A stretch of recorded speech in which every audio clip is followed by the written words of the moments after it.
योद्धा अमर बलिदानी धर्म योद्धा का रोंगटे खड़े करने वाला युद्ध। 7 मार्च 1669 ईसा की बात है। ठाकुर सुजान सिंह बारात के साथ अपनी जीवन संगिनी को ब्याह कर लेकर आ रहे थे।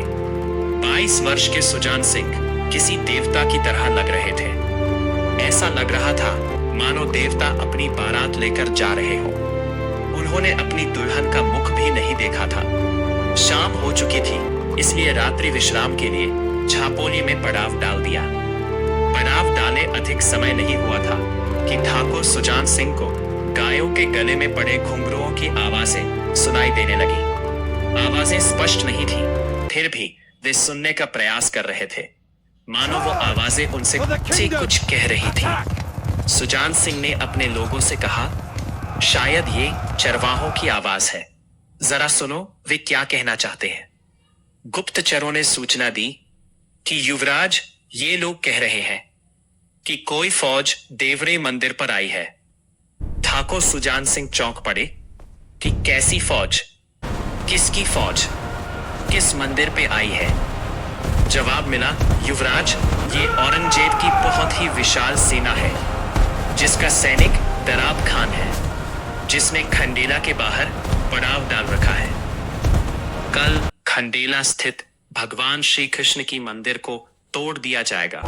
निर्णय हो चुका है। एक ही पल में सब कुछ बदल गया। शादी की हल्दी उबटन और भविष्य के सपनों, चमकते चेहरे अचानक सख्त हो चुके थे। कोमल शरीर वज्र के समान कठोर बन चुका था। जो बाराती थे वे सेना में तब्दील हो चुके थे। सुजान सिंह अपनी सेना के लोगों से विचार विमर्श करने लगे। तब उनको पता चला कि उनके साथ मात्र 70 लोगों की छोटी सी एक सेना थी। रात्रि के समय में बिना एक पल गंवाए उन्होंने पास के गांव से कुछ आदमी भी इकट्ठे कर दिए। करीब 500 घुड़सवार अब उनके पास हो चुके थे। अचानक उन्हें अपनी पत्नी की याद आई, जिसका मुख भी वे नहीं देख पाए थे, जो डोली में बैठी हुई थी। क्या बीतेगी उस पर जिसने अपने लाल जोड़े भी ठीक से नहीं देखे हो। ठाकुर सुजान सिंह तरह तरह के विचारों में खोए हुए थे कि तभी उनके कानों में अपनी मां को दिए वचन याद आए, जिसमें उन्होंने क्षत्रिय धर्म को ना छोड़ने का वचन दिया था। उनकी सारी बातों को समझ चुकी थी। डोली की तरफ उनकी नजर गई। उनकी पत्नी मेहंदी वाले हाथों को निकालकर इशारा कर रही थी। मुख पे प्रसन्नता के भाव थे। वो एक सच्ची क्षत्रानी थी और मानो वो खुद तलवार लेकर दुश्मन पे टूट पड़ना चाहती थी, परंतु ऐसा नहीं हो सकता था।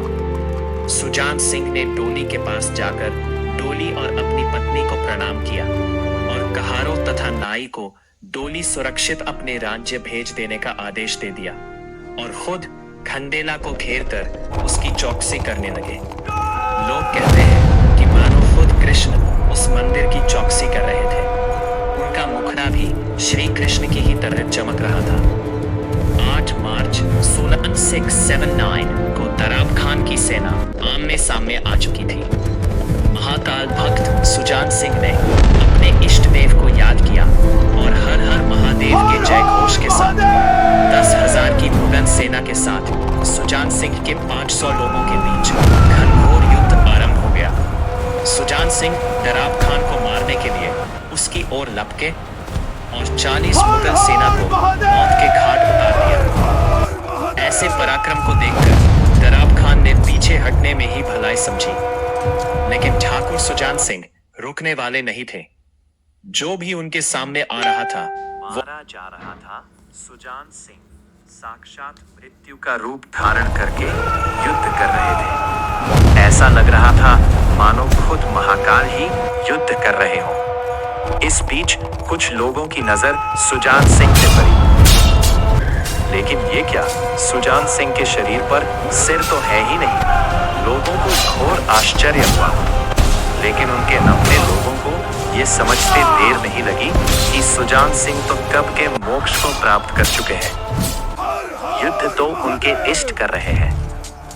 यह उनके इष्ट है। सभी ने मन ही मन अपना शीश झुकाकर इष्ट देव को प्रणाम किया। दराब खान मारा जा चुका था। मुगल सेना भाग रही थी। लेकिन ये क्या, सुजान सिंह घोड़े पे सवार बिना सिर के ही मुगलों का संहार कर रहे थे। उस युद्ध भूमि में मृत्यु का ऐसा तांडव हुआ जिसका अनुमान इसी बात से लगाया जा सकता है कि मुगलों की 7,000 सेना अकेले सुजान सिंह के हाथों मारी जा चुकी थी। जब मुगल की बची खुची सेना पूर्ण रूप से भाग गई, तब सुजान सिंह, जिनका केवल शरीर मात्र था, मंदिर की ओर प्रस्थान किया। इतिहासकार कहते हैं कि देखने वालों को सुजान के शरीर से दिव्य प्रकाश का तेज निकल रहा था। एक अजीब विस्मित करने वाला प्रकाश निकल रहा था, जिसके समक्ष सूर्य का प्रकाश भी मंद पड़ रहा था। यह देखकर उनके अपने लोग भी घबरा गए थे। सभी एक साथ श्री कृष्ण की स्तुति करने लगे। घोड़े से नीचे उतरने के बाद सुजान सिंह का शरीर मंदिर की प्रतिमा के सामने जाकर लुढ़क गया और एक शूरवीर योद्धा का अंत हो गया।